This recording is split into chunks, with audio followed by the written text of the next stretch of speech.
മനുഷ്യരെ മനുഷ്യരായി കാണുന്നതും അവർക്കിടയിൽ ഒരുവിധ വേർതിരിവും കൽപ്പിക്കാത്തതുമായ ആധുനിക കേരളത്തെ നമുക്ക് ബലി കൊടുക്കാനാവില്ല. ഇക്കാര്യത്തിൽ എത്ര വോട്ട് കിട്ടുമെന്നതോ എത്ര വോട്ട് നഷ്ടപ്പെടുമെന്നതോ എത്ര സീറ്റ് കിട്ടുമെന്നതോ എത്ര സീറ്റ് നഷ്ടപ്പെടുമെന്നതോ ഒന്നും നമ്മുടെ പരിഗണനയിൽ വരുന്ന കാര്യങ്ങളല്ല.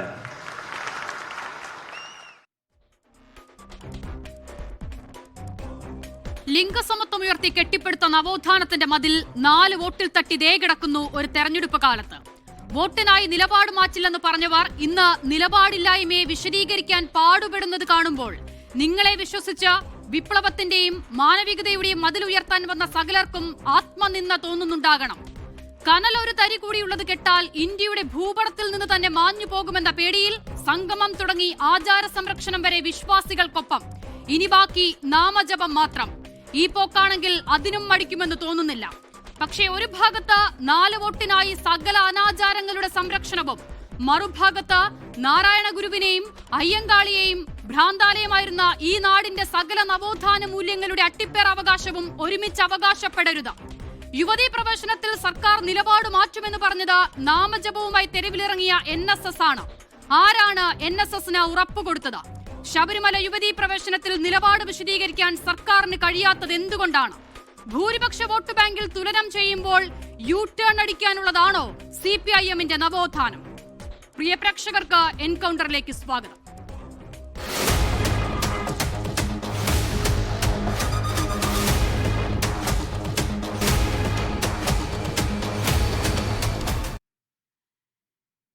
ഇനി ചർച്ചയിൽ അതിഥികളായി ചേരുന്നവർ രാജേഷ് ചിറപ്പാട്, ഇടത് രാഷ്ട്രീയ നിരീക്ഷകൻ, അഡ്വക്കേറ്റ് വസന്ത് സിറിയ, കോൺഗ്രസ് നേതാവ്, രാഹുൽ ഈശ്വർ, സാമൂഹിക നിരീക്ഷകൻ എന്നിവരാണ്. ആദ്യം രാജേഷ് ചിറപ്പാടിലേക്കാണ് പോകുന്നത്. ശ്രീ രാജേഷ്, ഒരു കമ്മ്യൂണിസ്റ്റ് സർക്കാരിന് മാത്രം സാധ്യമാകുന്ന നിലപാട് എന്ന നിലയിൽ പുരോഗമന സമൂഹം ഏറെ ചർച്ച ചെയ്ത, വിശാല മനസ്സോടെ സ്വീകരിച്ച ശബരിമല യുവതീ പ്രവേശനത്തിലെ നിലപാടിൽ നിന്നും സർക്കാർ ഇപ്പോൾ യു ടേൺ അടിക്കാൻ കാരണം തെരഞ്ഞെടുപ്പല്ലാതെ മറ്റെന്താണ്? അല്ല, ഈ പല 24 അടക്കമുള്ള പല മാധ്യമങ്ങളും നാളെയാണ് സത്യവാങ്മൂലം കോടതിയിൽ സമർപ്പിക്കേണ്ടത്. അപ്പോൾ ഈ സത്യവാങ്മൂലം നാളെ സമർപ്പിക്കേണ്ട അവസാന ദിവസമാണ്. അപ്പോൾ ഈ സത്യവാങ്മൂലം സമർപ്പിക്കുന്നതിൻ്റെ ഭാഗമായി കേരള ഗവൺമെൻറ് സത്യവാങ്മൂലം സമർപ്പിക്കും. അതിൽ യാതൊരു തർക്കവുമില്ല. അപ്പോൾ അതുമായി ബന്ധപ്പെട്ടിട്ട് യു ടേൺ എന്നുള്ള വാക്ക് നിരന്തരം എല്ലാ ചാനലുകളിലും എല്ലാ ദൃശ്യമാധ്യമങ്ങളിലും ഇങ്ങനെ കാണുമ്പോൾ അതെന്താണെന്ന് എനിക്കത് മനസ്സിലാകുന്നില്ല. അത് യു ടേൺ അടിക്കുന്നത് എന്താണ്? ഇപ്പം ഇതുമായി ബന്ധപ്പെട്ടിട്ട് CPIMൻ്റെ ബഹുമാന്യായ സംസ്ഥാന സെക്രട്ടറി MV ഗോവിന്ദൻ മാഷ് പത്രസമ്മേളനം ഏതാനും മണിക്കൂറുകൾക്ക് മുമ്പ് ഇതുമായി ബന്ധപ്പെട്ടിട്ട് അദ്ദേഹം പാർട്ടിയുടെ നിലപാട് പറയുകയുണ്ടായി. സർക്കാരിൻ്റെ നിലപാട് സർക്കാർ നാളെ സത്യവാങ്മൂലത്തിൽ കൃത്യമായി അത് പറയുകയും ചെയ്യും. അത് എന്താണ് ആ സത്യവാങ്മൂലം എന്ന് നമുക്കറിയില്ല, നമ്മളത് കണ്ടിട്ടില്ല. നാളെ അല്ലെങ്കിൽ നമുക്ക് കോടതിയിൽ എന്താണ് ഗവൺമെൻറ്റിൻ്റെ നിലപാടെന്ന് നമുക്കറിയില്ല. നമ്മൾ ചില ഊഹാഭോഗങ്ങളിൽ ഇരുന്നു കൊണ്ട് ആണ് ഇത്തരം കാര്യങ്ങൾ ചർച്ച ചെയ്യുന്നതെന്നുള്ളതാണ് നമ്മൾ ആദ്യം മനസ്സിലാക്കേണ്ടത്. അത് ഊഹാപോഹങ്ങളുടെ അടിസ്ഥാനത്തിലാകില്ലല്ലോ. സ്വാഭാവികമായും ആധികാരികമായ വിവരത്തിന്റെ അടിസ്ഥാനത്തിലല്ല മാധ്യമങ്ങൾ ഇങ്ങനെ വാർത്ത കൊടുക്കുമെന്ന് താങ്കൾക്ക് തോന്നുന്നുണ്ടോ? ശബരിമല യുവതീ പ്രവേശനവുമായി ബന്ധപ്പെട്ട് സർക്കാർ നാളെയാണ് സത്യവാങ്മൂലം സമർപ്പിക്കുന്നത്. ശരിയാണ്. നാളെ അത് സമർപ്പിക്കുന്നത് വരെ എന്താണ് അതിലെ കണ്ടന്റ് എന്നുള്ളത് പൂർണ്ണമായും ഈ ഘട്ടത്തിൽ എങ്ങനെ പറയാനാകും എന്നുള്ള താങ്കളുടെ ചോദ്യത്തെ ഞാൻ ബഹുമാനിക്കുകയും ചെയ്യുന്നു. പക്ഷേ ശബരിമല യുവതീ പ്രവേശനവുമായി ബന്ധപ്പെട്ട് CPIMന്റെയും സർക്കാരിന്റെയും ഇപ്പോഴത്തെ നിലപാട് എന്താണ്? അത് വിശദീകരിക്കാനാകുന്നുണ്ടോ? അതുമായി ബന്ധപ്പെട്ട ആർക്കെങ്കിലും? ഗോവിന്ദൻ മാസ്റ്റർ എന്താണ് അതിൽ വ്യക്തത വരുത്തിയത്? താങ്കൾ പറഞ്ഞു, അദ്ദേഹം വ്യക്തമായി പറഞ്ഞു. എന്താണ് വിശ്വാസികൾക്കൊപ്പം എന്നതാണോ നിലപാട്? വിശ്വാസികൾക്കൊപ്പമാണ്. അന്നും ഇന്നും വിശ്വാസികൾക്കൊപ്പമാണ്. പക്ഷേ ഈ വിശ്വാസത്തിന്റെ പേരിൽ ഏതെങ്കിലും തരത്തിലുള്ള സാമുദായിക സംഘർഷങ്ങൾ ഉണ്ടാക്കാൻ ശ്രമിക്കുന്നവരെ പാർട്ടി എല്ലാ കാലത്തും വിശ്വാസികൾക്കൊപ്പം എന്നാണ് അദ്ദേഹം പറഞ്ഞത്. അല്ലേ? ശരിയല്ലേ? അങ്ങനെ തന്നെയാണ്, അത്തരം നിലപാടാണ് കൈക്കൊണ്ടിട്ടുള്ളത്. അത് കമ്മ്യൂണിസ്റ്റ് പാർട്ടിയെ LDFനെ മനസ്സിലാക്കുന്ന എല്ലാവർക്കും അറിയാവുന്ന കാര്യമാണ്. സാധാരണ ഭൂരിഭാഗം വരുന്ന സാധാരണ വിശ്വാസികൾ LDFനൊപ്പം തന്നെയാണ്. അതിലൊരു തർക്കമില്ല കേരളത്തിലെ. അപ്പം ഇപ്പം ഇതിൻ്റെ അകത്ത് നമ്മൾ കാണേണ്ട ഒരു കാര്യം, ഇതിൻ്റെ പേരിൽ ഈ ഒരു വിശ്വാസത്തിൻ്റെ പേരിൽ ഒരു സുവർണാവസരമായി കണ്ട് സമൂഹത്തിൽ സാമുദായിക വർഗീയ സംഘർഷങ്ങൾ രാഷ്ട്രീയ മുതലെടുപ്പ്, അതിൻ്റെ പേരിൽ വർഗീയ സംഘർഷത്തിന്റെ പേരിൽ രാഷ്ട്രീയ മുതലെടുപ്പ് നടത്തുന്ന ചില ശക്തികളുണ്ട്. ആ ശക്തികൾക്കെതിരെ കൃത്യമായ നിലപാട് സ്വീകരിച്ചു. ആ ശക്തികൾക്കെതിരെ കൃത്യമായ നിലപാട് സ്വീകരിക്കണമെങ്കിൽ എന്താണ് ആ വിഷയത്തിൽ സർക്കാരിന്റെ നിലപാടെന്ന് പറഞ്ഞാൽ തീരാവുന്ന പ്രശ്നമല്ലേ ഉള്ളൂ. അത് ശബരിമല യുവതീ പ്രവേശനവുമായി ബന്ധപ്പെട്ട വിഷയത്തിൽ നോക്കൂ, ശബരിമല യുവതീ പ്രവേശനത്തിൽ മുൻ നിലപാടിൽ, അതായത് യുവതികളെ പ്രവേശിപ്പിക്കാമെന്ന സുപ്രീം കോടതി നിലപാടിൽ സർക്കാർ ഉറച്ചു നിൽക്കുന്നുണ്ടോ ഇല്ലയോ, അത് പറഞ്ഞാൽ തീരാവുന്നതേ ഉള്ളൂ. അതുമായി ബന്ധപ്പെടുത്തി ഈ നിലയിൽ താങ്കൾ പറഞ്ഞതുപോലെ നടക്കുന്ന സകല വിദ്വേഷ ശക്തികളുടെയും ശ്രമങ്ങൾ അതോടെ തീരും. അത് പറയാൻ എന്തിനാണ് മടി?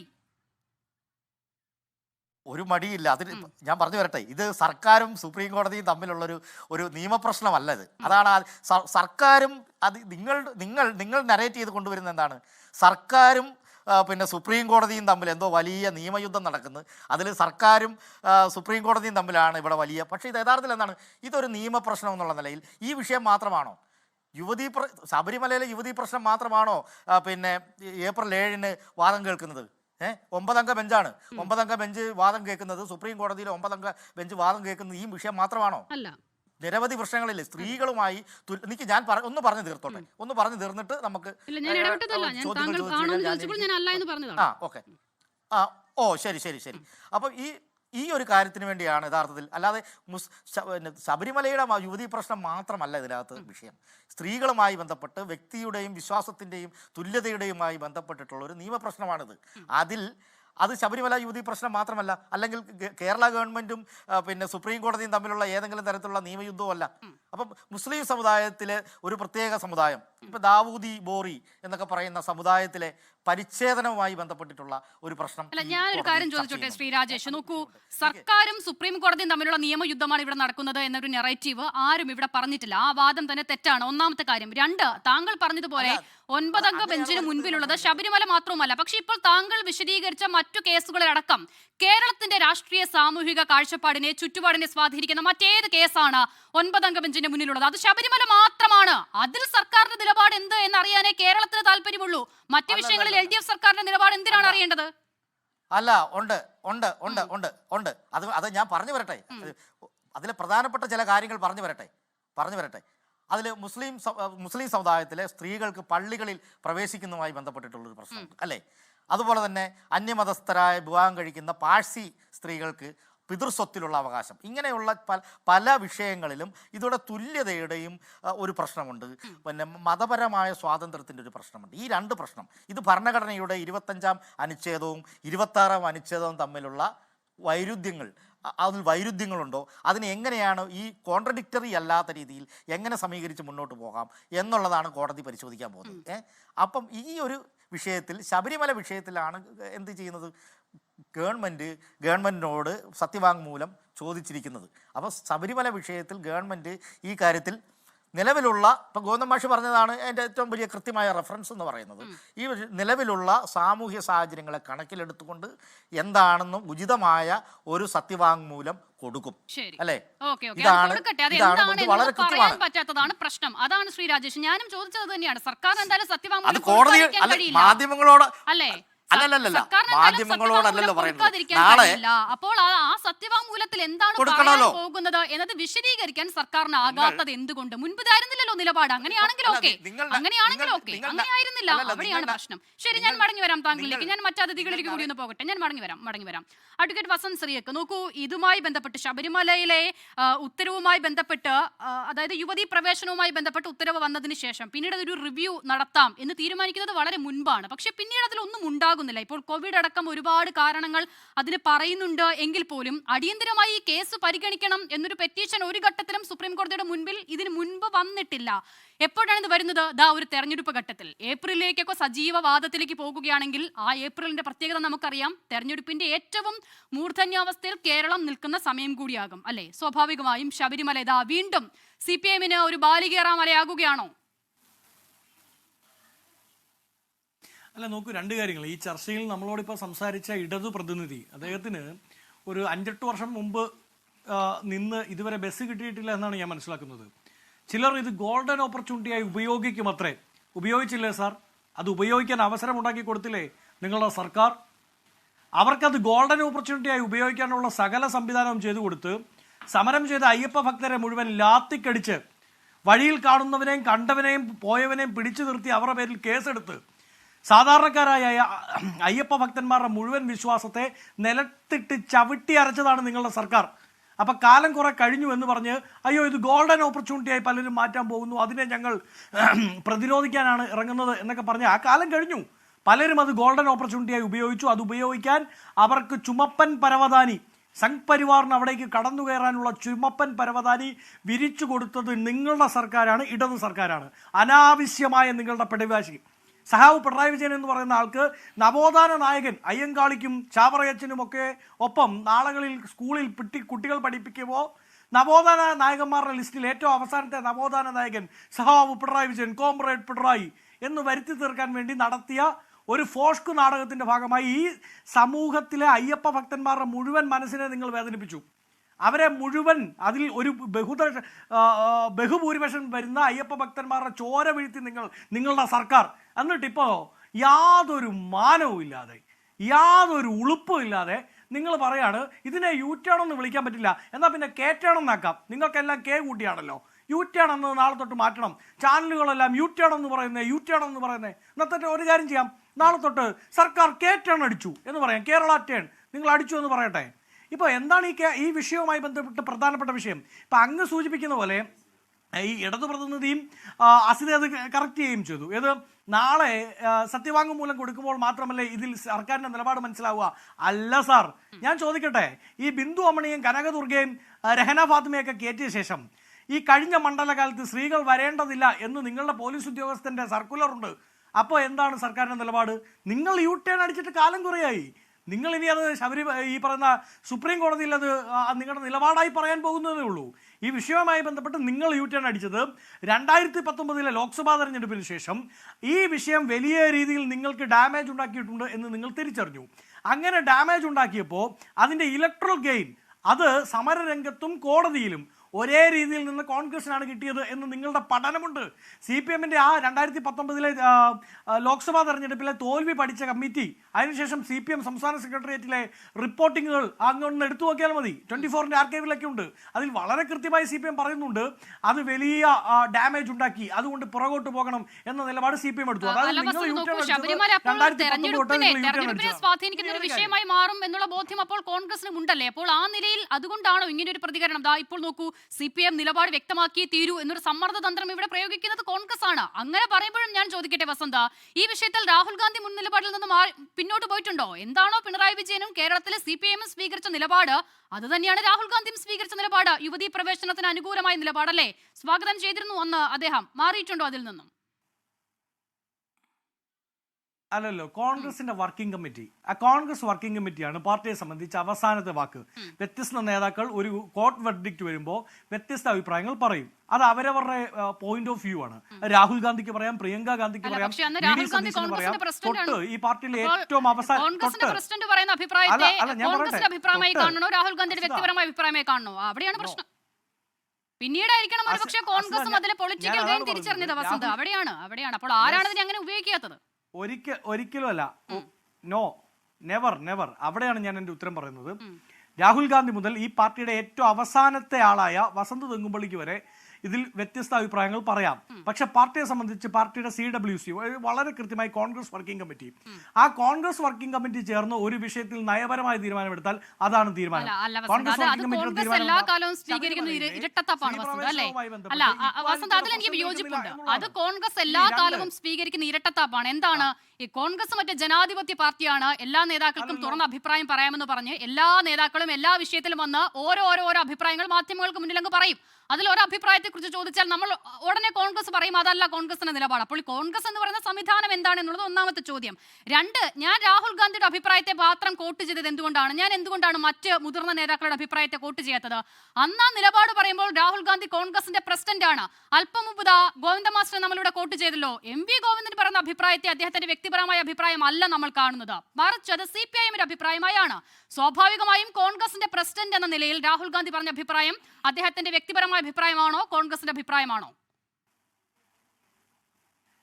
അല്ല, നോക്കൂ അസിത, കോൺഗ്രസ് അധികാരത്തിലിരുന്നപ്പോൾ ശബരിമലയിലെ സ്ത്രീപ്രവേശനവുമായി ബന്ധപ്പെട്ട് സുപ്രീം കോടതിയുടെ മുമ്പിൽ കേസുണ്ടല്ലോ. ഉണ്ട്. കോൺഗ്രസ് സംസ്ഥാനം ഭരിച്ചപ്പോഴും കേന്ദ്രം ഭരിച്ചപ്പോഴും ഈ കേസുണ്ട്. അപ്പോൾ കോൺഗ്രസ് സർക്കാരിന്റെ നിലപാട് എന്തായിരുന്നു സുപ്രീം കോടതിയിൽ? അതാണല്ലോ എഫക്റ്റീവ് ആവുന്നത്. അഭിപ്രായങ്ങൾക്കപ്പുറത്ത് കോൺഗ്രസ് സർക്കാർ, ഉമ്മൻചാണ്ടിയുടെ ഗവൺമെന്റ് സുപ്രീം കോടതി കൊടുത്ത അഫിഡവിറ്റ് എന്താ? ഞങ്ങളുടെ അഫിഡവിറ്റ് ശബരിമലയിലെ സ്ത്രീ പ്രവേശനവുമായി ബന്ധപ്പെട്ട വിഷയത്തിൽ ഇക്വാലിറ്റി, റൈറ്റ് ടു ഇക്വാലിറ്റി എന്ന ഫണ്ടമെന്റൽ റൈറ്റുമായി യാതൊരു ബന്ധവുമില്ല. അവിടെ സ്ത്രീകൾക്ക് പ്രവേശനമില്ല എന്ന് പറയുന്നത് തന്നെ തെറ്റാണ്.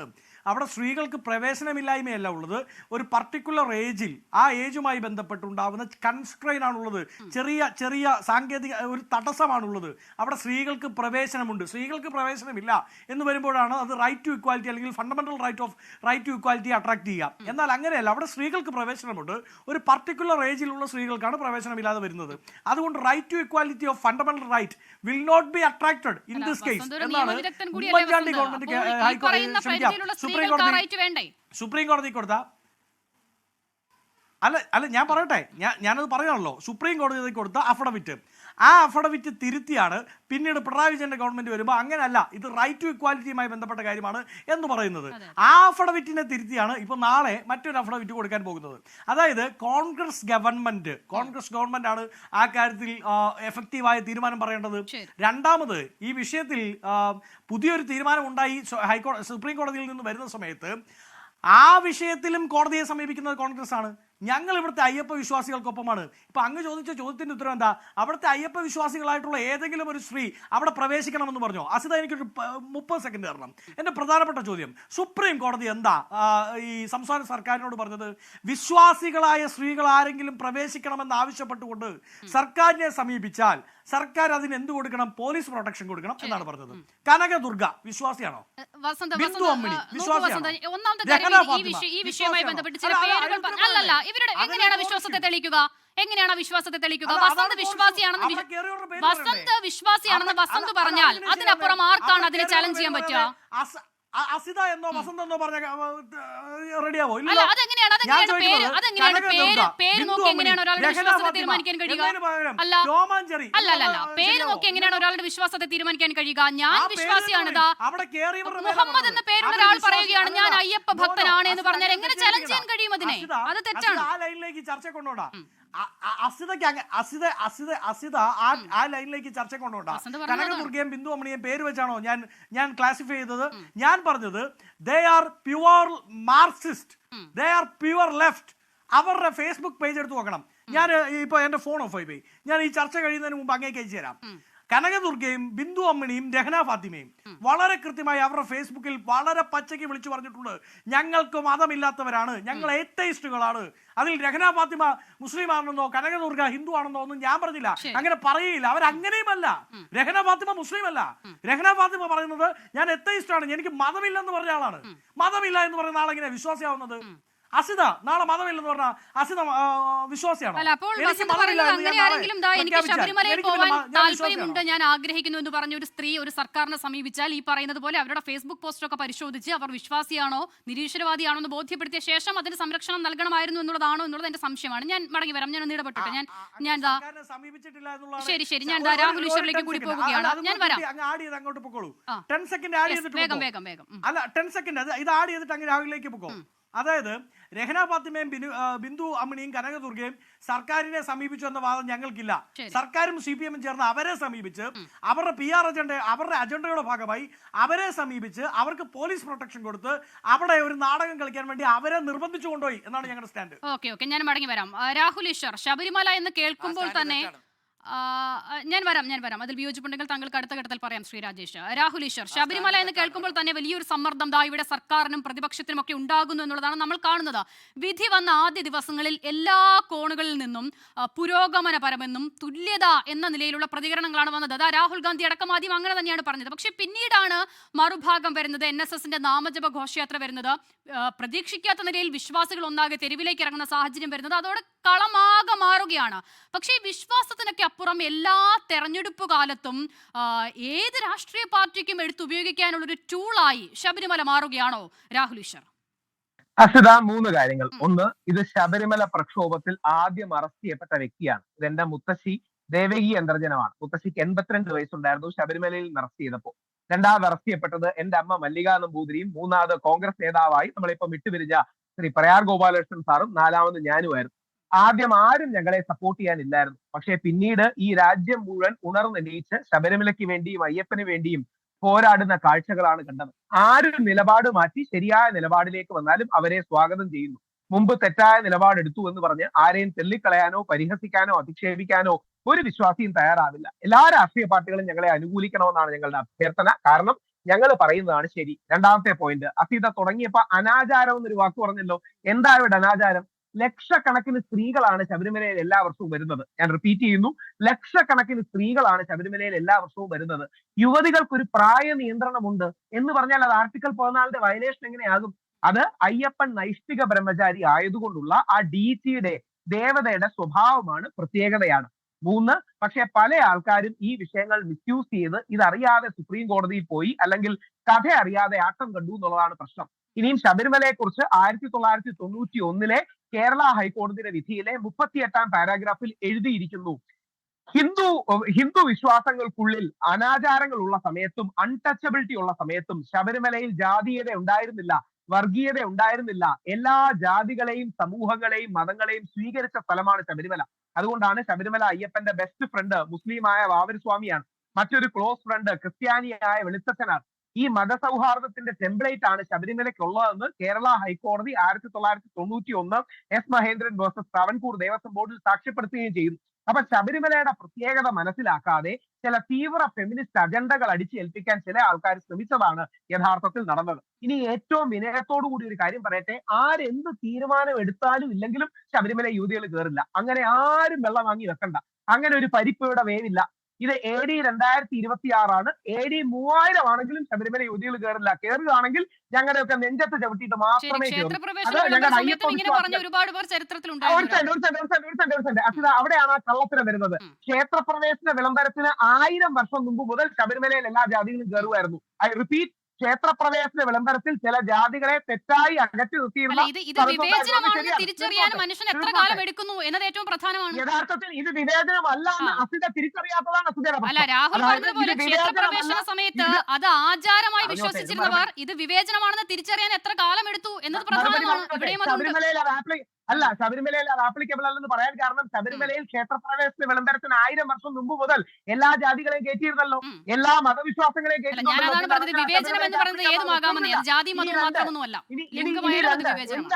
എന്താണ് അതിലെ പ്രശ്നം?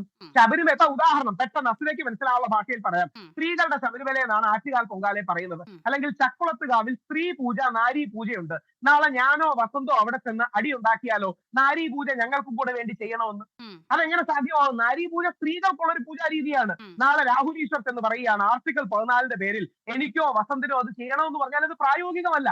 അപ്പോ ഈ വ്യത്യാസങ്ങൾ മനസ്സിലാക്കാതെ ബ്ലാങ്കറ്റ് ആയി ഡെപ്ത് ഇല്ലാതെ ആഴമില്ലാതെ രാഹുൽ, ഇവിടെ എങ്ങനെയാണ് ഈ പറയുന്ന പ്രായപരിധിയിലുള്ള സ്ത്രീകളെ മാറ്റി നിർത്തുന്നത്? അതാണ് ഇതിന്റെ പ്രശ്നം. അതെന്താണ്? അത് ആർത്തവമാണ് അതിന് ആധാരം അല്ലെ? ഈ പറയുന്ന നിലയിൽ ഇപ്പോൾ രാഹുൽ വിശ്വസിക്കുന്ന നിലയിൽ ഈ പറയുന്ന ദൈവം സൃഷ്ടിച്ച സ്ത്രീകൾക്ക് ആ ദൈവം തന്നെ നൽകിയിട്ടുള്ളതാണല്ലോ ആർത്തവം എന്ന് പറയുന്നത്. അപ്പോൾ ആർത്തവം നൽകിയ ദൈവത്തിന് പക്ഷെ ആർത്തവമുള്ള സ്ത്രീകളെ അശുദ്ധി എന്ത് മര്യാദയാണത് എന്ന് ആസ്മയോട് ആര് പറഞ്ഞു ആർത്തവമാണെന്ന്? ആർത്തവും ശബരിമലയുമായിട്ട് യാതൊരു ബന്ധവുമില്ല. 39-ാം പാരാഗ്രാഫ് ബഹുമാനപ്പെട്ട ഹൈക്കോടതി പറയുന്നു മെൻസുറേഷൻ അല്ല കാരണം. ഇതിന് ഒരു ഡീപ്പർ ഫണ്ടമെന്റൽ റീസൺ ഉണ്ട്. ഹൈക്കോടതിയുടെ വെർബാറ്റിവ് കോട്ടാണ്. ഹൈക്കോടതി പറയുന്നു ഇതിന്റെ കാരണം ഇവിടത്തെ ദേവൻ നൈഷ്ഠിക ബ്രഹ്മചാരിയാണെന്നുള്ളതാണ് ഇവരുടെ വിശ്വാസം. എന്ന് പറഞ്ഞാൽ യുവതികളുടെ സാമ്യത്യത്തിൽ നിന്ന് മാറി നിൽക്കണമെന്നോ യുവതികൾ ആ സാമ്യത്യത്തിൽ നിന്ന് മാറി നിൽക്കണമോ? അതൊരു നൈഷ്ഠിക ബ്രഹ്മചാരി എന്ന് പറയുന്ന അനുഷ്ഠാന പദ്ധതിയാണ്. ഇതിൽ എല്ലാവരും വിശ്വസിക്കണമെന്ന് ഞങ്ങൾക്ക് നിർബന്ധമൊന്നുമില്ല. വിശ്വസിക്കുന്നവർക്ക് അത് പ്രാക്ടീസ് ചെയ്യാനുള്ള സ്ഥലമാണ് ശബരിമല. ഇനിയും ആർട്ടിക്കിൾ 25, 26 ഇന്ത്യൻ ഭരണഘടന ഞങ്ങൾക്കത് നൽകുന്നുമുണ്ട്. യഥാർത്ഥത്തിൽ ഞങ്ങളാണ് ഭരണഘടനയ്ക്ക് വേണ്ടി പോരാടുന്നത്. ആർട്ടിക്കിൾ 25ഉം 26ഉം സംരക്ഷിക്കാൻ ഞങ്ങളാണ് പോരാടുന്നത്. തീർന്നില്ല. ഇനി സംഭവിക്കാൻ പോകുന്ന കൗതുകം, അയ്യപ്പസ്വാമി ഹിന്ദുവിനും ക്രിസ്ത്യാനിക്കും മുസ്ലിമിനും പാഴ്സിക്കും അടക്കം എല്ലാ വിശ്വാസങ്ങൾക്കും ഒരു സംരക്ഷക കവചമായി മാറുക. ഇന്ത്യയുടെ യാഥാർത്ഥ്യങ്ങൾ തിരിച്ചറിയുന്നവർക്കും ഇനിയും നിങ്ങൾക്ക് മനസ്സിലായി കാണും ശബരിമലയിൽ യുവതികൾ എന്തായാലും കയറാൻ പോകുന്നില്ല. ശബരിമലയിൽ യുവതികൾ കയറാത്തടത്തോളം കാലം ആർട്ടിക്കിൾ 25 ഡയലൂട്ട് ആവില്ല. ആർട്ടിക്കിൾ 25 ഡയലൂട്ട് ആവാത്തടത്തോളം കാലം ഒരു മതങ്ങളുടെ മേലും കടന്നുകയറ്റം സംഭവിക്കില്ല. അങ്ങനെ അയ്യപ്പൻ ഹിന്ദു, മുസ്ലിം, ക്രിസ്ത്യൻ പാഴ്സി വിഭാഗങ്ങളുടെ സംരക്ഷക കവചമായി മാറാൻ പോകുന്ന മനോഹരമായ കാഴ്ചയാണ്. അത് ഓരോ അയ്യപ്പ വിശ്വാസിക്കും മലയാളിക്കും അഭിമാനമാണ്. ഒരു വരി കൂടെ പറഞ്ഞു അവസാനിപ്പിക്കാം. കേശവാനന്ദ ഭാരതി കേസ് എങ്ങനെയാണ് ഇന്ത്യൻ നീതിന്യായ വ്യവസ്ഥയെ നിർവചിച്ചതുപോലെ ശബരിമല കേസ് അല്ലെങ്കിൽ ഈ 9 അംഗ ബെഞ്ചിലെ കേസ് അടുത്ത ഒരു 50 or 100 വർഷം നമ്മുടെ ജുഡീഷ്യൽ സംവിധാനങ്ങളുടെ ടെംപ്ലേറ്റ് ആയി മാറും. അത് ആർട്ടിക്കിൾ 25 സംരക്ഷിക്കുന്നതായിരിക്കും. ആർട്ടിക്കിൾ 25 26 എന്നുള്ള ഫണ്ടമെന്റൽ റൈറ്റ്സ് നമ്മുടെ ബാബാ സാഹേബ് അംബേദ്കർ തന്ന ഭരണഘടനയിലെ ആർട്ടിക്കിൾ 25 26 സംരക്ഷിക്കുന്ന സംരക്ഷിത കവചമായി ശബരിമലയും അയ്യപ്പസ്വാമിയും മാറുന്ന കാഴ്ചകൾ ശരി ശരി. അത് 2018 പക്ഷെ അങ്ങനെ ആയില്ലല്ലോ അല്ലേ? അതുകൊണ്ടാണല്ലോ ഇപ്പോൾ പിന്നീട് നിയമ പോരാട്ടങ്ങളൊക്കെ വേണ്ടി വന്നത്. ഞാൻ മടങ്ങി വരാം. ശ്രീ രാജേഷ് ചിറക്കൽ, നോക്കൂ, ഇവിടെ വിശ്വാസമാണോ തുല്യതയാണോ പ്രശ്നം? അല്ലെങ്കിൽ ഒരു സർക്കാരിന്റെ മുന്നിൽ, പ്രത്യേകിച്ച് LDF സർക്കാർ കേട്ടോ, അതാണ് ഇതിൽ ഏറ്റവും പ്രധാനം. ഇപ്പോൾ മറ്റൊരു സർക്കാർ ആണെങ്കിൽ ഒരു പക്ഷേ ഇങ്ങനെ ഒരു ചോദ്യം സമൂഹത്തിൽ നിന്ന് നേരിടേണ്ടി പോലും വരില്ല. നോക്കൂ, ഇവിടെ ഒരു വിവേചനമുണ്ട് ശബരിമലയിൽ. അത് സ്ത്രീകൾക്കാണ്. ഈ പ്രായപരിധിയിലുള്ള സ്ത്രീകൾക്ക് ഒരു വിവേചനം നേരിടുന്നുണ്ട് എന്ന് അവർക്ക് ഒരു തോന്നലുണ്ടാകുന്നു. അതിന്റെ അടിസ്ഥാനത്തിലാണല്ലോ മറ്റു കാര്യങ്ങളൊക്കെ നടക്കുന്നത്. അപ്പോൾ അങ്ങനെ ഒരു വിവേചനത്തെ അഡ്രസ്സ് ചെയ്യാൻ, അതിനെതിരെ പോരാടാൻ ആകെ കഴിയുമെന്ന് നമ്മൾ വിശ്വസിക്കുന്നത് ആർക്കാണ്? അത് കമ്മ്യൂണിസ്റ്റ് പ്രസ്ഥാനങ്ങൾക്കാണല്ലേ? അപ്പോൾ അതിന് നേതൃത്വം നൽകുന്ന ഒരു സർക്കാർ പോലും ഈ നിലപാടാണ് എടുക്കുന്നതെങ്കിൽ പിന്നീട് എന്താണ് സംഭവിക്കാൻ പോകുന്നത് എന്നുള്ളതാണ് ഏറ്റവും പ്രധാനം. ഇവിടെ സർക്കാർ അങ്ങനെ ഒരു നിലപാട് എടുക്കുന്നു എന്നുള്ളത് മാത്രമല്ല, അത് ആ ശബരിമലയാണ് കേരളത്തിലെ ഏറ്റവും വലിയ വോട്ട് ബാങ്ക് രാഷ്ട്രീയം എന്ന മെസ്സേജ് ഈ നിലപാട് മാറ്റത്തിലൂടെ കേരളത്തിലേക്ക് കൊടുക്കുക കൂടിയാണ് കമ്മ്യൂണിസ്റ്റ് പാർട്ടി. അവിടെയാണ് പ്രശ്നം. അത് ദീർഘകാലാടിസ്ഥാനത്തിൽ ഉണ്ടാക്കാൻ പോകുന്ന ഡാമേജ് എത്ര വലുതാണ് ഈ നാടിന്റെ മതേതര ചേരിയിൽ? അല്ല, ഗോവിന്ദമാഷ് കൃത്യമായിട്ട് ഈ ചോദ്യത്തിനുള്ള മറുപടി ഗോവിന്ദമാഷ് പറഞ്ഞിട്ടുണ്ട്. അതിനപ്പുറത്തേക്ക് എനിക്ക് പറയേണ്ട കാര്യമില്ല. കാരണം ഇത്രയുള്ള കാര്യം, വിശ്വാസികൾക്കൊപ്പമാണ് എല്ലാ കാലത്തും ഇടതുപക്ഷം നിന്നിട്ടുള്ളത്. അതാണ് ആദ്യം മനസ്സിലാക്കേണ്ട ഒരു കാര്യം. ഞാൻ നേരത്തെ പറഞ്ഞ കാര്യമാണ്. നിങ്ങൾ പറയുന്ന ഒരു ഒരു ഒരു ഒരു ഒരു അഭിപ്രായത്തിനുള്ളിൽ നിന്നുകൊണ്ട് അത് വിശദീകരിക്കാൻ പറ്റില്ല. കാരണം നിങ്ങളൊരു നേരത്തെ ഒരു വിധി എഴുതിയിരിക്കുകയാണ്. അത് അഫിഡവിറ്റ് കൊടുക്കുന്നത് ഇങ്ങനെ തന്നെയായിരിക്കും, ഇതായിരിക്കും, ഈ യൂട്ടേൺ ആണ് എന്നൊക്കെ പറഞ്ഞുകൊണ്ടുള്ള ഒരു നിലപാട്. അത് പൂർണ്ണമായും ബൈനറി ഓപ്പോസിഷനിൽ നിന്നുകൊണ്ടായിരിക്കും എന്നുള്ള ഒരു നിലപാടാണ് നിങ്ങൾ മുന്നോട്ട് വെക്കുന്നത്. പക്ഷേ പാർട്ടി സെക്രട്ടറി, CPIM-ൻ്റെ സെക്രട്ടറി ഇന്ന് വാർത്താ സമ്മേളനത്തിൽ പത്രക്കാരുടെ ചോദ്യത്തിന് മറുപടിയായി പറഞ്ഞ ഒരു കാര്യമുണ്ട്. പാർട്ടി എല്ലാ കാലത്തും പാർട്ടി എന്നെടുത്ത നിലപാട് തന്നെയാണ് ഇന്നും ആ നിലപാട് മാറിയിട്ടില്ല. അങ്ങനെ വിശദീകരിക്കാൻ കഴിയുമോ? ഇപ്പോൾ നോക്കൂ, നാമജപവുമായി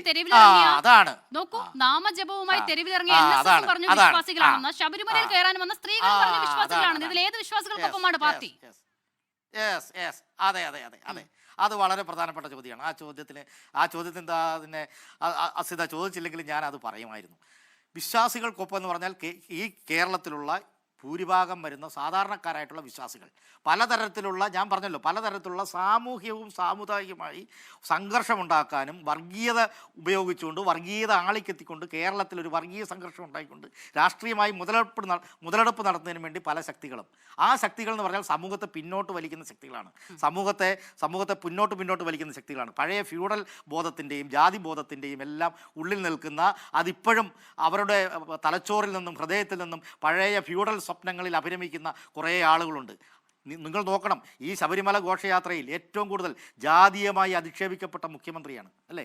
മുഖ്യമന്ത്രിയുടെ ജാതീയമായി അദ്ദേഹത്തെ തെരുവിൽ വെച്ച് അധിക്ഷേപിക്കുകയുണ്ടായി. ഇവിടെ ആർക്കെങ്കിലും ഈ പറയുന്ന വിശ്വാസികളെന്ന് പറയപ്പെടുന്ന വേഷം കെട്ടി സംഘപരിവാർ ശക്തികൾ, RSS ശബരിമലയുടെ ഈ ആചാര സംരക്ഷണം പറയുന്ന ശബരിമലയിൽ ഈ വത്സൻ തില്ലങ്കരി അടക്കമുള്ള ആളുകൾ അങ്ങോട്ടും ഇങ്ങോട്ടും കയറുന്നു. ഏതൊക്കെ തരത്തിലുള്ള ഗൂഢപ്രവർത്തനങ്ങളാണ് ശബരിമലയിൽ നടത്തിയത്? ഏതൊക്കെ തരത്തിലുള്ള അഴിഞ്ഞാട്ടമാണ് അവിടെ ആ ശബരിമലയ്ക്കുള്ളിൽ നടത്തിയത്? നമ്മൾ കണ്ടതാണല്ലോ. ശബരിമലയിൽ നടത്തിയത് ഈ RSSൻ്റെ നേതാക്കന്മാരടക്കമുള്ള ആളുകൾ, ശബരിമലയെ സംരക്ഷിക്കുന്നു വിശ്വാസികളാണെന്ന് പറഞ്ഞ ആളുകൾ, ഈ പറയുന്ന രാഹുൽ ഈശ്വർ അടക്കമുള്ള ആളുകൾ പ്ലാൻ എയും പ്ലാൻ ബിയുമായി അദ്ദേഹം പറഞ്ഞില്ലേ? പ്ലാൻ എയും പ്ലാൻ ബിയും പറഞ്ഞില്ലേ അദ്ദേഹം? പറഞ്ഞില്ലെങ്കിൽ പറഞ്ഞില്ലെന്ന് പറയണം. പറഞ്ഞിട്ടുണ്ട്. പിണറായി വിജയനും 10,000 പോലീസുകാരും അതുകൊണ്ടാണ് നിങ്ങൾ തോറ്റത്. നിയമത്തിന്റെ മുന്നിൽ ഇപ്പോഴും ആരാണ് രാഹുൽ ജയിച്ചു നിൽക്കുന്നത്? എന്തോ ആയിക്കോട്ടെ, ഞാൻ അതിലേക്ക് പോകുന്നില്ല. രാഹുൽ ഒരു മിനിറ്റ് പറയൂ. രാഹുൽ ബഹുമാന്യായ സുഹൃത്ത് രാഹുൽ ഈശ്വർ, നിങ്ങൾ കേൾക്കണം. ഇത് ഏതെങ്കിലും സംസ്ഥാന ഗവൺമെന്റ് തീരുമാനിക്കുന്ന ഒരു കാര്യമല്ല. അല്ല സംസ്ഥാന രാജേഷ്, രാഹുൽ ഗവൺമെന്റ് അല്ല ചോദിച്ചതിൽ ഒരു തീരുമാനിക്കുന്നത്. പ്രധാനപ്പെട്ട സുപ്രീം കാര്യമുണ്ട്. ഇപ്പോൾ കോടതി- അല്ലേ? താങ്കൾ തന്നെ പറഞ്ഞു തുടങ്ങിയതിൽ വൈരുദ്ധ്യവും അതാണ്. എന്താണ്? ഞാൻ ഇടപെടേണ്ട എന്ന് കരുതി അപ്പോൾ മിണ്ടാതിരുന്നു എന്നത് മാത്രമേ ഉള്ളൂ. നോക്കൂ, സർക്കാർ ആ, ആ നിലപാടിൽ പറഞ്ഞോ, നിന്ന് പറഞ്ഞോ, പിന്നോട്ട് പറഞ്ഞോ, എന്താണ് പോയിട്ടില്ലെങ്കിൽ വൈരുദ്ധ്യം? പറയൂ. യുവതീ പ്രവേശനവുമായി ബന്ധപ്പെട്ട സുപ്രീം കോടതി വിധി ഇപ്പോഴും നിലനിൽക്കുന്നുണ്ടല്ലോ അല്ലേ? പിന്നീട് എന്താണ് ഒരു സ്ത്രീക്കും അവിടേക്ക് കയറാൻ കഴിയാത്തത്? സർക്കാർ എന്താണ് സംരക്ഷണം നൽകാത്തത്? മണ്ഡലകാലത്ത് സ്ത്രീകൾ വരേണ്ടതില്ല എന്ന അപ്രഖ്യാപിത നിലപാടെടുക്കുന്നത് എന്തുകൊണ്ടാണ്? ഒന്നാമത്തെ കാര്യം. രണ്ട്, ഞാൻ മുൻപ് ചോദിച്ച ചോദ്യം, ഏത് വിശ്വാസികൾക്കൊപ്പമാണ് സർക്കാർ? താങ്കൾ ഇങ്ങനെ പരത്തി പറയാതെ മറ്റോ ഒരു പഴയ സിനിമയിൽ പറയുന്നത് പോലെ എന്തുകൊണ്ട് തോറ്റു എന്ന് ലളിതമായി അങ്ങ് പറഞ്ഞുകൂടെ എന്ന് ചോദിക്കുന്നത് പോലെ ഏത് വിശ്വാസികൾക്കൊപ്പമാണ് സർക്കാർ എന്നത് ലളിതമായി അങ്ങ് പറഞ്ഞുകൂടെ? അല്ല, ഇവിടെ തോൽവിയുടെയും വിജയത്തിന്റെയും പ്രശ്നം എന്താണ്? അത് എനിക്ക് മനസ്സിലാകാത്തത്. അത് തോൽവിയുടെയും വിജയത്തിന്റെ ഒരു പ്രശ്നമില്ല ഇവിടെ. തോൽവിയുടെയും വിജയത്തിന്റെ പ്രശ്നമാണോ അത്? ഏതെങ്കിലും തെരഞ്ഞെടുപ്പിൽ തോക്കുക ജയിക്കുക എന്നുള്ളതിനനുസരിച്ചാണോ നിലപാട്? നിങ്ങൾ കാണിച്ചല്ലോ ഇപ്പം കേരളത്തിന്റെ ബഹുമാനപ്പെട്ട മുഖ്യമന്ത്രി അല്ലല്ല അല്ലെങ്കിൽ അദ്ദേഹത്തോടൊരു സംശയമാണ്. അദ്ദേഹം ഉത്തരം പറഞ്ഞാൽ അത് ക്ലിയർ ആവും. അദ്ദേഹം വഴങ്ങുകയാണെങ്കിൽ അല്ലെങ്കിൽ നിങ്ങളുടെ ആഭ്യന്തര വകുപ്പിനോ ഒരു സ്ത്രീ വന്ന് നാളെ നിങ്ങൾ ഈ ഫൈനൽ വെർഡിക്റ്റ് വരുന്നോടം വരെയുള്ള ഗ്യാപ്പ് ഉണ്ടല്ലോ. നാളെ ഒരു സ്ത്രീ വന്ന് നിങ്ങളുടെ ആഭ്യന്തര വകുപ്പിനെ സമീപിക്കുകയാണ്, ശബരിമലയിൽ പ്രവേശിക്കണം, അതിനാവശ്യമായ പോലീസ് പ്രൊട്ടക്ഷൻ നൽകണമെന്ന്. നിലവിലെ അവസ്ഥയിൽ മറിച്ചൊരു വിധി വരുന്നോടം വരെ നിയമം അതിനനുകൂലമാണല്ലോ. നിങ്ങളുടെ സർക്കാർ ആ പോലീസ് പ്രൊട്ടക്ഷൻ കൊടുക്കുമോ? രാജേഷ് പറഞ്ഞോളൂ. അല്ല, അതൊരു ചോദ്യമായിട്ട് അത് ചോദ്യത്തിൽ ഒരു രാഷ്ട്രീയമായിട്ടുള്ള ഒരു ലാക്കുണ്ടെന്നുള്ളതല്ലാതെ അതിലൊന്നും അങ്ങനെ ഒരു ആരും വരാത്ത സ്ഥിതിക്ക് സാങ്കല്പികമായ ചോദ്യം പറഞ്ഞിട്ട് കാര്യമില്ല. സാങ്കല്പികമായ ഒരു ചോദ്യം ചോദിച്ചിട്ട് അത് ഞാൻ എങ്ങനെ ഉത്തരം പറയുന്നത്? വരട്ടെ, വന്നിട്ടില്ല, ആരും വന്നിട്ടില്ല. വരാത്തൊരു കാര്യത്തിനെ കുറിച്ച് ഞാൻ എങ്ങനെ മറുപടി പറയും? ഇല്ലാത്ത കാര്യത്തെ കുറിച്ചല്ല, ഉള്ള കാര്യത്തെ കുറിച്ചാണ് നമ്മൾ സംസാരിക്കുന്നത്. വരട്ടെ, അല്ല വരട്ടെ, നല്ലൊരു കമ്മ്യൂണിസ്റ്റുകാരനാണ് കടകംപള്ളി സുരേന്ദ്രൻ. അദ്ദേഹം ശക്തിയുക്തം പറഞ്ഞു ശബരിമലയിലെ സുപ്രീം കോടതി വിധി ന്യായം തെറ്റാണ്. ആ നല്ല സഖാവിന്റെ മാതൃക കാണിക്കൂ. അതേപോലെ കോൺഗ്രസിലെയും BJP നേതാക്കൾ പറഞ്ഞു. കടകംപള്ളി സാറ് മുതിർന്ന കമ്മ്യൂണിസ്റ്റ് നേതാവല്ലേ, അല്ലെങ്കിൽ ദേവസ്വം മന്ത്രിയായിരുന്ന ആളല്ലേ? അയ്യപ്പ സംഗമത്തിന്റെ ദിവസം അദ്ദേഹം എക്സ്പ്ലിസിറ്റ് ആയിട്ട് പറഞ്ഞു ശബരിമലയിലെ സുപ്രീം കോടതി വിധി ന്യായം. പക്ഷേ ശ്രീ രാഹുൽ ഈശ്വർ, ശബരിമലയിൽ ആ വിധിന്യായം എഴുതിയ ബെഞ്ചിൽ ആരും കമ്മ്യൂണിസ്റ്റുകാർ ഇല്ലായിരുന്നു. എന്നിട്ടും അങ്ങനെ ഒരു വിധിന്യായമാണ് എഴുതിയത്. അത് ഓർക്കണം. ഞാൻ വരാം. രാജേഷിന്റെ സമയമാണ് രാഹുലും വസന്തും ഒക്കെ എടുത്തത്. രാജേഷ് പറഞ്ഞു പൂർത്തിയാക്കും. സമയമാണ് ഈ രാഹുൽ അഡ്വക്കേറ്റ് വസന്ത് ശ്രീയക്കും രാഹുൽ ഈശ്വരി എന്റെ സമയമാണ്. എനിക്കാണെങ്കിൽ ഒരു 7:50 ആകുമ്പോൾ ഈ ചർച്ചയിൽ നിന്ന് പോകേണ്ടതുണ്ട്. അപ്പൊ അതായത് ഇത് കേരള ഗവൺമെന്റ് എടുത്ത നിലപാടല്ല. സുപ്രീം കോടതി 2018 സുപ്രീം കോടതി വിധിയാണിത്. മനസ്സിലായില്ലേ? സുപ്രീം കോടതിയാണ് തീരുമാനിച്ചിരിക്കുന്നത്. അല്ലാതെ കേരള ഗവൺമെന്റിന് ഈ കാര്യത്തിൽ ഏതെങ്കിലും തരത്തിൽ താല്പര്യപ്പെടുകയും കേരള ഗവൺമെന്റിന്റെ നിർബന്ധ ബുദ്ധിയാലാണ് എന്ന് പറയുകയും ചെയ്യുക എന്ന് പറയുന്നത് എന്ത് അടിസ്ഥാനത്തിലാണ്? എനിക്ക് മനസ്സിലാകുന്നില്ല. അത് കേരള ഗവൺമെന്റ് ചെയ്തത് എന്താണ്? അവിടെ സ്ത്രീകൾക്ക് പ്രവേശനത്തിനുള്ള സൗകര്യം ഒരുക്കി കൊടുക്കേണ്ട ബാധ്യത ഗവൺമെന്റ് ഉണ്ടായിരുന്നു. അതാണ് ഗവൺമെന്റ് ചെയ്തത്. അതിൽ സാമൂഹ്യമായ വർഗീയ പിന്തിരിപ്പൻ ശക്തികൾ അതിനകത്ത് ഇതിന് ഒരു സുവർണാവസരമായി കണ്ടുകൊണ്ട് അവിടെ വലിയ സംഘർഷങ്ങൾ സൃഷ്ടിക്കാൻ കാരണമായി. അപ്പോൾ സംഘർഷങ്ങൾ സൃഷ്ടിക്കാൻ കാരണമാകുമ്പോൾ ഒരു ഗവൺമെന്റ്, ഉത്തരവാദിത്തപ്പെട്ട ഒരു ഗവൺമെന്റിനെ സംബന്ധിച്ചിടത്തോളം ഇടപെടേണ്ടതുണ്ട്. സാമൂഹ്യമായ തുല്യതയും സാമൂഹ്യമായ സമാധാനവും വളരെ പ്രധാനമാണ്.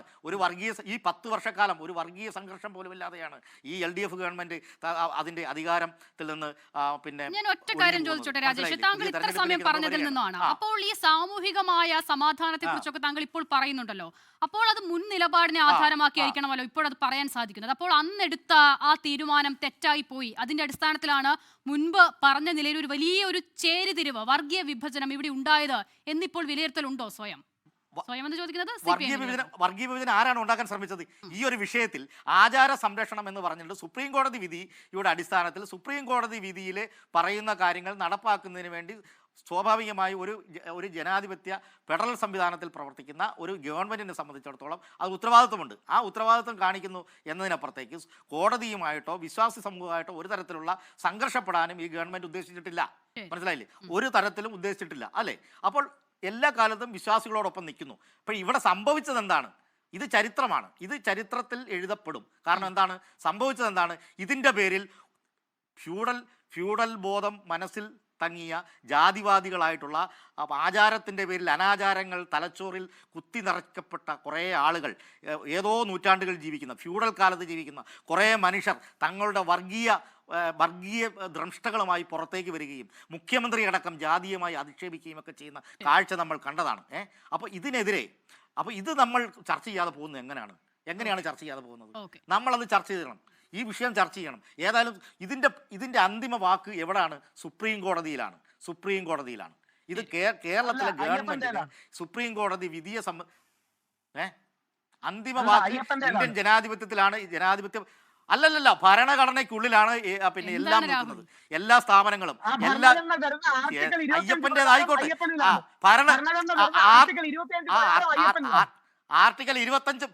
ആർട്ടിക്കൽ 25, 26 ഉണ്ട്. 25, 26 സംബന്ധിച്ച് നിയമപരമായി നിയമങ്ങൾ പരിശോധിച്ചുകൊണ്ട് നിയമങ്ങൾ പരിശോധിച്ചുകൊണ്ട് സുപ്രീം കോടതി വളരെ കൃത്യമായിട്ടുള്ള ഒരു ഏപ്രിൽ 17 കൃത്യമായിട്ടുള്ള ഒരു വിധി പ്രഖ്യാപിക്കുമെന്ന് തന്നെയാണ് പറയുന്നത്.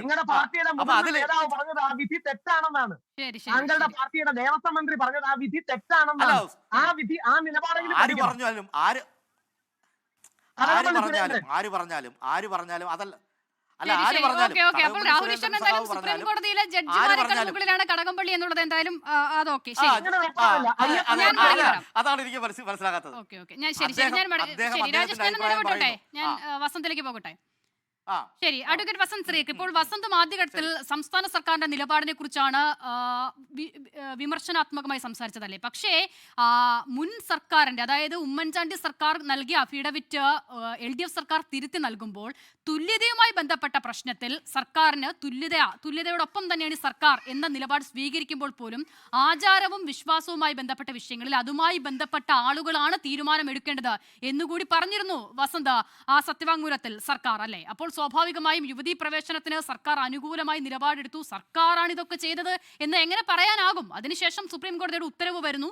ആ ഉത്തരവ് നടപ്പിലാക്കാനുള്ള വിധി നടപ്പിലാക്കാനുള്ള ഉത്തരവാദിത്തം ഏതൊരു സർക്കാരിനുമുണ്ട്. അത് തന്നെയല്ലേ ഇവിടെ സംഭവിച്ചോളൂ. എന്താ ആ ഉത്തരവാദിത്വം ഇപ്പൊ ഇല്ലാത്ത? അസദ് പറഞ്ഞാൽ മതി. രാജേഷ് പറയുന്നത് എനിക്ക് പ്രതീക്ഷയില്ല.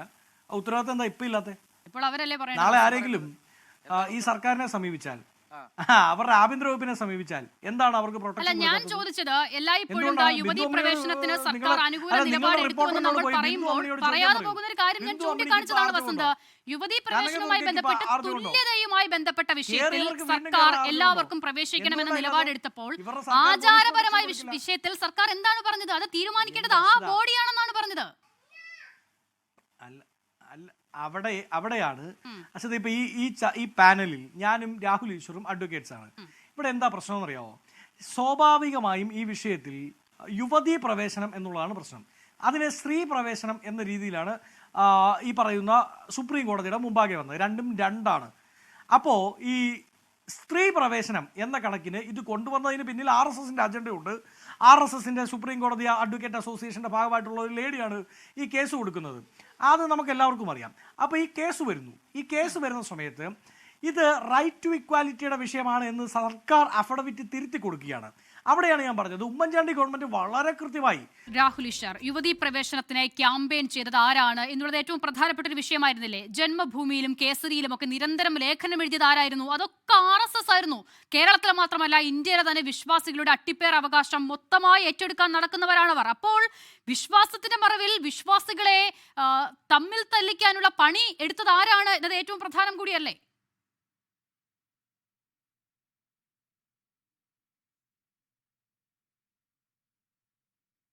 ശരി, ഞാൻ മടങ്ങി വരാം രാഹുൽ ഈശ്വറിലേക്ക്. രാജേഷ് ചിറക്കലിലേക്ക് തന്നെ പോകാം. രാജേഷ്, എന്തായാലും നാളെ സുപ്രീം കോടതിയിൽ അവസാന മറുപടി സത്യവാങ്മൂലം കൊടുക്കേണ്ടതുമായി ബന്ധപ്പെട്ട് അടിയന്തരമായി ചേർന്ന മന്ത്രിസഭാ യോഗമായിരുന്നു. അതാണ് നാളെയും നീളുന്നു എന്ന് മനസ്സിലാകുന്നത്. അപ്പോൾ എന്താണ് അസാധാരണമാണ്? സാധാരണ നിലയിൽ അങ്ങനെ സംഭവിക്കാറില്ല. ഏറ്റവും പ്രധാനപ്പെട്ട ഒരു വിഷയത്തിലെ തീരുമാനം അതെടുക്കാൻ സർക്കാരിന് അല്പം പ്രതിസന്ധി ഉണ്ടാകുന്നു എന്നാണോ കരുതേണ്ടത്? എൻ്റെ പേര് രാജേഷ് ചെറുപ്പാടെന്നാണ്, ചിറക്കൽ എന്നല്ല. അത് സൂചിപ്പിക്കുകയാണ്. അത് കുഴപ്പമില്ല. അപ്പോൾ ഞാൻ ഈ ചർച്ചയുടെ തുടക്കത്തിൽ തന്നെ പറഞ്ഞൊരു കാര്യമുണ്ടല്ലോ, എല്ലാ വാർത്താ ചാനലുകളും ഇന്ന് ഈ വിഷയം ഉയർന്നു വന്നതിന് ശേഷം എല്ലാവരും ഒരേ സ്വരത്തിൽ U-turn എന്ന് പറയുന്ന വാക്ക് ഉപയോഗിച്ചുകൊണ്ട് ഒരേ സ്വരത്തിലാണ് എയർ ചെയ്തത്, അല്ലേ? ഈ വാർത്ത മുഴുവൻ എയർ ചെയ്തത് എല്ലാ ചാനലുകളും, 24 മാത്രമല്ല, പല ചാനലുകൾ, പ്രധാനപ്പെട്ട ചാനലുകളെല്ലാം തന്നെ യു ടേൺ അടിച്ചു. ശബരിമല യുവതീ പ്രവേശനത്തിൽ, സ്ത്രീ പ്രവേശനത്തിൽ സർക്കാർ നിലവിലുള്ള നിലപാടിൽ നിന്ന് യു ടേൺ ആയി മാറിയിരിക്കുന്നു എന്നൊക്കെ പറഞ്ഞ് ഇപ്പോഴും മന്ത്രിസഭാ യോഗം അതിൻ്റെ നാളെയും തുടരും. ഇപ്പോഴും ഏതാനും നിമിഷങ്ങൾക്കുള്ളിലാണ് അത് കഴിഞ്ഞത് എന്നാണ് അറിയാൻ കഴിയുന്നത്. നാളെയും അത് തുടരും. അതിൻ്റെ നിയമ പ്രശ്നങ്ങൾ ആലോചിക്കേണ്ടതുണ്ട്, പല കാര്യങ്ങളിൽ. കാരണം ഇത്തരം യുവതി പ്രവേശനം പോലെ സമൂഹത്തിൽ ഏറ്റവും നമ്മൾ വളരെ ശ്രദ്ധയോടുകൂടി കൈകാര്യം ചെയ്യേണ്ട ഒരു വിഷയമാണ്, ഏറ്റവും സെൻസിറ്റീവായ ഒരു വിഷയമാണ്. അതുകൊണ്ട് തന്നെ വളരെ വളരെ ഉചിതവും വളരെ കൃത്യവുമായിട്ടുള്ള, നിലവിലുള്ള സാമൂഹ്യ പരിസ്ഥിതിക്ക് അനുകൂലമായിട്ടുള്ള, ഒരു സാമൂഹ്യ സംഘർഷത്തിനും ഇടകൊടുക്കാത്ത രീതിയിലുള്ള ഒരു നിലപാട്, ഒരു സത്യവാങ്മൂലം ആയിരിക്കണം സമർപ്പിക്കേണ്ടത്. അങ്ങനെ ആയിരിക്കണം. അല്ലാതെ ഇതിൻ്റെ രാഷ്ട്രീയമായ താല്പര്യങ്ങൾ ഇപ്പം BJPക്കാരോ സംഘപരിവാർ ശക്തികളോ BJPയോ കോൺഗ്രസോ UDF പല കാര്യങ്ങളും പറയും. അപ്പം ഇപ്പോൾ പ്രതിപക്ഷ നേതാവ് പറഞ്ഞിരിക്കുന്നത് CPIM മാപ്പ് പറയണമെന്ന്. എന്തിനാണെന്ന് എനിക്കറിയത്തില്ല. CPM മാപ്പ് പറയേണ്ട ഒരു വിഷയം ഇതിൻ്റെ അകത്തില്ല. ഒന്ന്, CPM എന്തിനാണ് മാപ്പ് പറയേണ്ടത്? ഇത്രയും സംഘർഷങ്ങൾ ഉണ്ടായിട്ടും ഈ ഒരു വർഗീയ സംഘർഷങ്ങൾ പോലും ഇല്ലാതെ ഈ ഒരു സാമൂഹ്യ കലാപങ്ങളിലേക്ക് ഒരു സമൂഹത്തെ തള്ളിവിടാൻ വേണ്ടി പല കോണുകളിൽ നിന്ന് ശ്രമങ്ങൾ നടക്കുമ്പോൾ അതിനെല്ലാം ധീരമായി ചെറുത്ത് സമൂഹത്തിൽ സമാധാനം സൃഷ്ടിച്ച ഒരു ഗവൺമെൻറ്റാണ് ബഹുമാനപ്പെട്ട മുഖ്യമന്ത്രി പിണറായി വിജയൻ്റെ ഗവൺമെൻറ്. അതിനാണോ മാപ്പ് പറയേണ്ടത്? ഇത് നമ്മൾ അതുകൊണ്ട് തന്നെ ഞാൻ നേരത്തെ തുടക്കത്തിലെ സൂചിപ്പിച്ചതുപോലെ നിങ്ങളൊരു തീരുമാനത്തിലെത്തുകയാണ്, നിങ്ങളൊരു വിശകലനത്തിലെത്തുകയാണ്, നിങ്ങളൊരു ഗവൺമെൻറ് ഇങ്ങനെ തീരുമാനിച്ചിരിക്കുന്നു എന്ന്. ഇത് പാടില്ലെന്നാണ് ഞാൻ പറഞ്ഞത്. അങ്ങനെയല്ല. നമ്മൾ അതിൻ്റെ അകത്ത് വസ്തുതാപരമായി എന്തൊക്കെയാണ് ഗവൺമെൻറ് അഫിഡവിറ്റ് കൊടുത്തതെന്നുള്ളത് അറിഞ്ഞിട്ട് വേണം നമ്മൾ അതിനെക്കുറിച്ച് ചർച്ച ചെയ്യാൻ. അല്ലെങ്കിൽ എന്തായിരിക്കും എന്നുള്ള നിലയിൽ ചർച്ച ചെയ്യാം. പക്ഷേ നിങ്ങളൊരു തീരുമാനത്തിലെത്തി കഴിഞ്ഞിരിക്കുന്നു എന്നല്ലേ? നിങ്ങളൊരു തീരുമാനത്തിലെത്തി, അതാ ഗവൺമെൻറ് ഇതാ മാറാൻ പോകുന്നു. ഗവൺമെൻറ് നേരത്തെ പറഞ്ഞതിൽ നിന്നും വ്യത്യസ്തമായിട്ട് ഗവൺമെൻറ് എന്തോ ഒരു നിലപാടെടുക്കുന്നു. CPIM എന്ന് പറയുന്ന പാർട്ടിയോ LDFും അതാ ഘടകവിരുദ്ധമായിട്ടുള്ള നേരത്തെയുള്ള നിലപാടിൽ നിന്ന് വ്യത്യസ്തമായ നിലപാടെടുക്കുന്നു എന്നൊക്കെയല്ലേ നിങ്ങൾ നറേറ്റ് ചെയ്ത്. അല്ല, യുവതീ പ്രവേശനത്തിൽ ഉറച്ചു നിൽക്കുന്നുവെന്ന് നിലവിൽ ആർജവത്തോടെ പറയാൻ ഒരു CPM നേതാവിനും കഴിഞ്ഞിട്ടില്ല. ശ്രീ രാജേഷ് ചിറപ്പാട്, അതാണല്ലോ നമ്മുടെ മുന്നിലുള്ള വസ്തുത. നിയമമന്ത്രി P. രാജീവ് മാധ്യമങ്ങളെ കണ്ടില്ലേ? അദ്ദേഹത്തോട് ആവർത്തിച്ച് ചോദിച്ചില്ലേ? അദ്ദേഹം പറഞ്ഞോ? ഇല്ലല്ലോ. ആകെ നമ്മുടെ മുന്നിൽ എന്താണ് ഉള്ളത്? NSSന്റെ ജനറൽ സെക്രട്ടറി വന്ന് പറയുകയാണ് യുവതീ പ്രവേശന നിലപാടിൽ നിന്നും സർക്കാർ പിന്നോട്ട് പോകും. എങ്ങനെയാണ് അവർക്ക് ഉറപ്പ് കിട്ടിയത്? അത് പറയൂ താങ്കൾ. അതിനെ തുടർന്നാണല്ലോ CPMന്റെ എല്ലാ നേതാക്കളോടും ഈ ചോദ്യം ആവർത്തിച്ച് ചോദിക്കുന്നത്. ആരെങ്കിലും ഒരാൾ പറഞ്ഞോ? നിയമമന്ത്രി പറഞ്ഞോ ഞങ്ങൾ ആ നിലപാടിൽ ഉറച്ചു നിൽക്കുന്നു, യുവതികൾ വരട്ടെ? ആരും പറഞ്ഞില്ല. എന്തുകൊണ്ട് പറയാൻ സാധിക്കുന്നില്ല? അല്ല, ഇത് ഞാൻ പറഞ്ഞില്ല, ഇതൊരു യെസ് ഓർ നോ ക്വസ്റ്റ്യൻ അല്ല. അതാണ് നിങ്ങൾ ആദ്യം മനസ്സിലാക്കേണ്ടത്. നിങ്ങൾ യുവതീ പ്രവേശനത്തിന് എന്താണ് നിലപാടെന്ന് പറഞ്ഞു, യെസ് ഓർ നോ. മുമ്പേ അങ്ങനെ ആയിരുന്നില്ല, അങ്ങനെയല്ല അതിനെ കാണുന്നത്. ഞാൻ ഇത്രയും നേരം വിശദീകരിക്കാൻ സുപ്രീം കോടതി വിധി വന്നു. ആ വിധി നടപ്പിലാക്കാൻ ഉത്തരവാദിത്തപ്പെട്ട ഒരു ഗവൺമെന്റ് എന്നുള്ളതിൽ ചെയ്തു എന്നുള്ളതാണ് പ്രധാനം. അപ്പോൾ നിലവിലുള്ള സാമൂഹ്യ സാഹചര്യങ്ങൾ അല്ലല്ല ഞാൻ പറയട്ടെ, സമൂഹത്തിലെ വർഗീയ ശക്തികൾ, സമൂഹത്തിലെ പിന്നോട്ട് നയിക്കുന്ന പല ശക്തികൾ, ഫ്യൂഡൽ ശക്തികൾ, പിന്നെ ഇടതുപക്ഷ വിരുദ്ധമായ നിലപാട് സ്വീകരിക്കുന്ന അതുകൊണ്ട് രാഷ്ട്രീയ ലക്ഷ്യങ്ങൾ നേടാൻ ഇരിക്കുന്നവർ, ഇത്തരത്തിലുള്ള ആളുകൾ ഈ വിഷയത്തെ ഒരു സുവർണാവസരമായി കണ്ട് ഇടപെടുന്ന ഒരു സാമൂഹ്യ സാഹചര്യം എന്ന് പറയുന്നത് ചരിത്രമാണ്. ആ ചരിത്രത്തെ എത്ര കൃത്യതയും എത്ര അവധാനതയോടുകൂടിയാണ് ഈ ഗവൺമെൻറ് നേരിട്ടത്, അതല്ലേ നമ്മൾ മനസ്സിലാക്കേണ്ടത്. അല്ലാതെ ഇതൊരു യെസ് ഓർ നോ ക്വസ്റ്റ്യൻ്റെ പ്രശ്നമല്ല. അതുകൊണ്ടാണ് ചർച്ചകൾ ചെയ്ത് നിലവിലുള്ള സാമൂഹ്യ അവസ്ഥയെയും സാമൂഹ്യ സാഹചര്യത്തെയും മനസ്സിലാക്കിക്കൊണ്ട് വളരെ ഉചിതമായ ഒരു തീരുമാനം ഗവൺമെന്റ് കൈക്കൊള്ളും എന്നാണ് ഞാൻ പ്രതീക്ഷിക്കുന്നത്. ഞാൻ അതാണ് പ്രതീക്ഷിക്കുന്നത്. വലിയ പ്രതീക്ഷയുണ്ട് നിങ്ങളെപ്പോലെ. ശരി, ഞാൻ മടങ്ങി വരാം. ശ്രീ രാജേഷ് ചിറപ്പാട്, വ്യക്തമാണ് താങ്കളുടെ ആ നിലപാട്. രാഹുൽ ഈശ്വർ, ഇവിടെ രാജേഷ് ആവർത്തിച്ച് പറയാൻ ശ്രമിക്കുന്ന ഒരു കാര്യമുണ്ട്, അത് നമ്മുടെ മുന്നിലുള്ള അനുഭവം കൂടിയാണ്. ഈ ശബരിമല യുവതീ പ്രവേശനവുമായി ബന്ധപ്പെട്ട സുപ്രീം കോടതി വിധി. രാഹുൽ, ഞാൻ അങ്ങനെയാണ് പറയുന്നത്, സുപ്രീം കോടതി വിധി. നേതാക്കളുടെ അഭിപ്രായമൊക്കെ മാറ്റി നിർത്തട്ടെ. സുപ്രീം കോടതി വിധിക്ക് ശേഷം കേരളത്തിൽ ഉണ്ടായിട്ടുള്ള സംഭവ വികാസങ്ങൾ നമുക്കറിയാം. രാഹുൽ എല്ലാ ചർച്ചയിലും ആദ്യം പറഞ്ഞു തുടങ്ങുന്നത് ആദ്യം ജയിലിൽ പോയ ആളുകൾ ഞങ്ങളൊക്കെയാണ് എന്ന് പറഞ്ഞാണ്. ശരി, നിങ്ങൾക്ക് ആ വിഷയത്തിലുള്ള നിലപാട്, നിങ്ങളുടെ ഉദ്ദേശശുദ്ധി നല്ലതായിരുന്നിരിക്കാം. അങ്ങനെയല്ലാത്ത ഒരുപാട് ഇടപെടലുകൾ അതിലുണ്ടായത് നമ്മൾ കണ്ടതാണല്ലോ രാഹുൽ. എന്തൊക്കെയാണ് കേരളത്തിൽ ആ വിഭാഗം ഉണ്ടാക്കാൻ ശ്രമിച്ചത്? ഞാൻ അതാണ് മുൻപ് പറഞ്ഞത്. യുവതീ പ്രവേശനവുമായി ബന്ധപ്പെട്ട് അതിന് മുൻപ് ജന്മഭൂമിയാകട്ടെ, കേസരിയാകട്ടെ, അവർ ഒരു ക്യാമ്പയിൻ തന്നെ നടത്തിയിരുന്നു. ആരാണവർ? സംഘപരിവാറിനെ അനുകൂലിക്കുന്ന ആ വിഭാഗം അങ്ങനെ ഒരു ക്യാമ്പയിൻ നടത്തിയ ശേഷം വിധിക്ക് പിന്നാലെ അവർ എടുത്ത നിലപാട് നമ്മൾ കണ്ടതാണല്ലോ. അപ്പോൾ ഇതിൽ നിന്നും എന്തൊക്കെയോ ലാഭം കൊയ്യാൻ കാത്തിരിക്കുന്ന ഒരു വിഭാഗം ഇവിടെയുണ്ട്. അവർ മനുഷ്യനെ ഈ മതം പറഞ്ഞ് തമ്മിലടിപ്പിക്കാനായി ഊറ്റം കൊണ്ട് നിൽക്കുന്നവരാണ്. അവരെ കൂടി കരുതണ്ടേ നമ്മൾ? അസിത, 2 പോയിന്റുകളിൽ പറയാം. ഒന്ന്, എപ്പോഴെങ്കിലും മുസ്ലിം വിരുദ്ധമോ ക്രിസ്ത്യൻ വിരുദ്ധമോ എന്തെങ്കിലും ഞാൻ പറയുന്നത് കേട്ടിട്ടുണ്ടോ? അയ്യപ്പൻ എന്ന് പറഞ്ഞാൽ വാവരുന്ന മുസ്ലിമും ക്രിസ്ത്യൻ എന്ന വെളുത്തയെന്നും കൂടെ പറഞ്ഞല്ലേ ഞാൻ തുടങ്ങാറുള്ളൂ. നമ്മുടെ മുഖ്യമന്ത്രി ശ്രീ പിണറായി വിജയൻ അവർ അയ്യപ്പ സംഗമത്തിൽ ഇത് പറഞ്ഞപ്പോൾ എണീറ്റ് നിന്ന് കൈയടിച്ച വ്യക്തിയാണ് ഞാൻ. യഥാർത്ഥത്തിൽ വസന്ത് തെങ്ങുംപള്ളിയുടെ പാർട്ടിക്കാരാണ് പറയേണ്ടത്. പക്ഷേ മുഖ്യമന്ത്രി ഇത് വളരെ നന്നായി പറഞ്ഞു, നമ്മളെല്ലാം അഭിനന്ദിക്കുന്നതാണ്. അതാണ് ഒന്ന്. 2, ഇനി അസിത ചിന്തിക്കാത്തൊരു ആംഗിളും കൂടെ ഞാൻ പറയാം. യഥാർത്ഥത്തിൽ ശബരിമല യുവതി പ്രവേശനം ഇന്ത്യയിലെ തീവ്ര വലതുപക്ഷത്തിന്റെ അജണ്ടയാണ്. യൂണിഫോം സിവിൽ കോഡ് കൊണ്ടുവരാൻ വളഞ്ഞ വഴി നോക്കിയതാണ്. ഇങ്ങനെ മൂക്കി തൊടുന്നതിന് വരെ ഇങ്ങനെ മൂക്കി തൊടാൻ നോക്കിയതാണ്. അതിന്റെ പിന്നിൽ പല ആൾക്കാരും പല ശക്തികളും ഉണ്ട്. ആൾക്കാരുടെ പേര് പറഞ്ഞാൽ ഇനി കോടതി ലക്ഷ്യം ആവുന്നുള്ളതുകൊണ്ട് ഞാൻ പറയുന്നില്ല. ശബരിമല യുവതി പ്രവേശനം കൊണ്ട് ഹിന്ദു സമൂഹത്തിന് എന്തോ വലിയ ത്യാഗം ചെയ്തു എന്നും ഇനിയും മുസ്ലിം സ്ത്രീകൾക്കും ക്രിസ്ത്യൻ സ്ത്രീകൾക്കും വേണ്ടി യൂണിഫോം സിവിൽ കോഡ് കൊണ്ടുവരണം എന്ന വളഞ്ഞ വഴിയിലെ നാടകത്തിന് വേണ്ടിയാണ് ഇത് ചെയ്തത്. BJP MP ആയിരുന്ന സുബ്രഹ്മണ്യ സ്വാമിയുടെ നിലപാട് ഓർമ്മയുണ്ടോ? പട്ടാളത്തെ ഉപയോഗിച്ച് ശബരിമലയിൽ യുവതികളെ കയറ്റണം, എന്നിട്ട് യുവതി പ്രവേശനം നടപ്പാക്കി യൂണിഫോം സിവിൽ കോഡ് നടപ്പാക്കണമെന്നാണ്. ശ്രീ രാജേഷോ CPM-ന്റെ ആരോ നിരീശ്വരവാദികളോ പോലും അങ്ങനെ നിലപാട് പറയില്ല. പറഞ്ഞത് തമിഴ് ബ്രാഹ്മണനായ പട്ടരായ സുബ്രഹ്മണ്യ സ്വാമിയാണ്. ഹാർവേഡ് പ്രൊഫസറായ സുബ്രഹ്മണ്യ സ്വാമി പറയുന്നത് ശബരിമലയിൽ പട്ടാളത്തെ ഉപയോഗിച്ച് യുവതികളെ കയറ്റണം. RSSന്റെ ജീവിച്ചിരിക്കുന്ന ഏറ്റവും വലിയ ഇന്റലക്ച്വൽ ആയിരുന്ന രംഗഹരി ഒരു പുസ്തകം എഴുതിയിട്ടുണ്ട് ശബരിമലയെ യുവതികളെ കയറ്റണം എന്ന് പറഞ്ഞ്. മാറ്റുവിൻ ചട്ടങ്ങളെ എന്നാണ് പേര്. എന്നെ TV ചാനൽ ചർച്ചകളിൽ ഇരുന്ന് പല ഹിന്ദുത്വവാദികളും ചീത്ത വിളിച്ചിട്ടുണ്ട്. ഇവനെ പോലുള്ള പിന്തിരിപ്പന്മാര് കാരണമാണ് ഈ യുവതി പ്രവേശനം നടക്കാത്തത്. അവർക്ക് യുവതികളോടുള്ള ഇഷ്ടം കൊണ്ടല്ല, വളഞ്ഞ വഴി യൂണിഫോം സിവിൽ കോഡ് നടപ്പാക്കി മുസ്ലിം ജനസംഖ്യ നിയന്ത്രിക്കണം എന്ന കുരുട്ടുബുദ്ധി കാരണം ചെയ്യുന്നതാണ്. യഥാർത്ഥത്തിൽ അയ്യപ്പൻ നമ്മളെ രക്ഷിക്കാൻ ഒരു ബാലൻസ് ഉണ്ടാക്കിയതാണ്. ഒരു രാജ്യം മുമ്പോട്ട് പോകുന്ന ഒരു ബാലൻസിലാണ്. ആർട്ടിക്കിൾ 14 പ്രധാനമാണ്, അല്ലെന്ന് ആരും പറയുന്നില്ല. പക്ഷെ ആർട്ടിക്കിൾ 25 ബാലൻസ് വേണം. ശബരിമല ആ ബാലൻസിന്റെ മനോഹരമായ ചിഹ്നമാണ്. ശബരിമലയുടെ ചരിത്രത്തിൽ ഒരിക്കലും ജാതീയത ഉണ്ടായിരുന്നില്ല.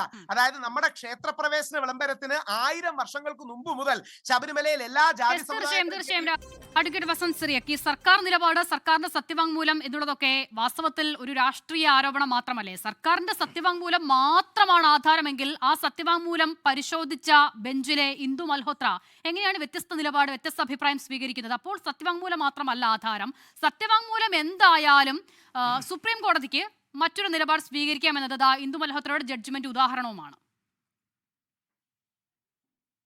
അല്ല, അങ്ങനെ മാത്രമാണെങ്കിൽ സർക്കാരിന്റെ സത്യവാങ്മൂലങ്ങൾക്ക് യാതൊരു പ്രാധാന്യമില്ല. ഇപ്പൊ ഇത് തിരുത്തി കൊടുക്കുകയും വേണ്ട. ഉമ്മൻചാണ്ടി ഗവൺമെന്റ് കൊടുത്തതിനെ തിരുത്തി കൊടുക്കുകയും വേണ്ട. 2 കാര്യങ്ങൾ അങ്ങ് പറഞ്ഞ് കംപ്ലീറ്റ് ചെയ്യാൻ എനിക്ക് അവസരം തരണം. ഒന്ന്, ഞാൻ നേരത്തെ പറഞ്ഞു തുടങ്ങിയാണ്. അതായത് ഇത് യുവതീ പ്രവേശന വിഷയമാണ്, സ്ത്രീ പ്രവേശന വിഷയമല്ല എന്ന് ഉമ്മൻചാണ്ടി ഗവൺമെന്റ് വളരെ കൃത്യമായി പറഞ്ഞതാണ്. എന്നാൽ അത് അങ്ങനെയല്ല, ഇത് സ്ത്രീ പ്രവേശന വിഷയമാണ്. അതായത് right to equality will be attracted എന്നുള്ള രീതിയിൽ ഈ കാര്യത്തെ മറിച്ചു വെച്ചത് ഇപ്പോഴത്തെ പിണറായി വിജയൻ ഗവൺമെന്റിന്റെ അഫിഡവിറ്റാണ്.